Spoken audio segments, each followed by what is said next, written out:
কক্সবাজারের টেকনাফ নাফ নদী ও বঙ্গোপসাগর থেকে গত ২২ দিনে ৫টি ট্রলার সহ ৫৮ জন জেলেকে ধরে নিয়ে গেছে মিয়ানমারের সশস্ত্র গোষ্ঠী আরাকান আর্মি।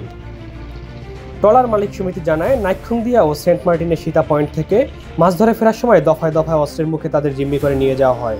এদিকে আরাকান আর্মির ধাওয়ায় একটি ট্রলার ডুবে যায়, তবে জেলেরা প্রাণে রক্ষা পান। এ ঘটনায় আতঙ্কে আছে জেলেরা। মাছ ধরতে গেলেই আরাকান আর্মি অস্ত্রের মুখে জিম্মি করে ধরে নিয়ে যায় বলে অভিযোগ করেন তারা। ওই আরাকান আর্মি এখানে বোট খাঁড়ের থেকে ঢুকিবার সময় এটা বর্মাল একটা শিপ, যদি বর্মার এপাশ থেকে যদি বোট ন আসে ওইটা বোটগুলো মার খাই যাবে ওই তাহলে আরাকান আর্মির ট্রলার মাঝে ওইটা বোট যখন দেখছিল তারপর ওইটা আটকা ফেলে দিয়েছিল। ৫ জন আছে জেলে আর একটা ট্রলার, তাহলে এটা বর্মার আরাকান আর্মি আটকা ছিল। এই আমি ওই মানুষগুলা আর ট্রলার গুলা এটা আমি বাংলাদেশের সরকার থেকে এটা আমি সহযোগিতা চাই।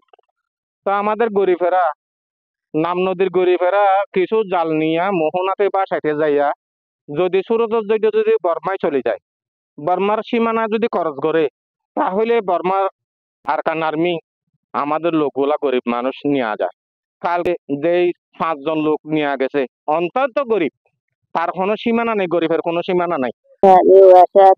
গরিব মানুষ তিন দিন মেরা ওয়াসা আদি ওয়াসা তেরা চা হতে কাল দেখো dua masuk dua kuba saya tu dua masuk mana hati bicara tu raya dua hati betul dua haya baju mana tiye। প্রতিকূল আবহাওয়ার কারণে কিছু ট্রলার ঘাটে ফিরছিল। সেই সময় আরাকান আর্মির সদস্যরা ট্রলার ও মাঝিমাল্লাদের ধরে নিয়ে গেছে বলে জানান কায়ুকখালী বোট মালিক সমিতির পরিচালক সাজেদ আহমেদ। এ বিষয়ে সীমান্ত এলাকায় আইন শৃঙ্খলা বাহিনীর নজরদারি বাড়াতে সংশ্লিষ্ট কর্তৃপক্ষকে জানানো হয়েছে বলে জানিয়েছে টেকনাফ উপজেলা নির্বাহী কর্মকর্তা শেখ এহসান উদ্দিন। প্রসঙ্গত, গত বছরের ডিসেম্বর থেকে এ পর্যন্ত ২৬৩ জন বাংলাদেশি জেলেকে ধরে নিয়ে গেছে আরাকান আর্মি। এর মধ্যে ফেরত এসেছে ১৮৯ জন। মোহাম্মদ সাব্বির হোসেন, দৈনিক ইনকিলাব।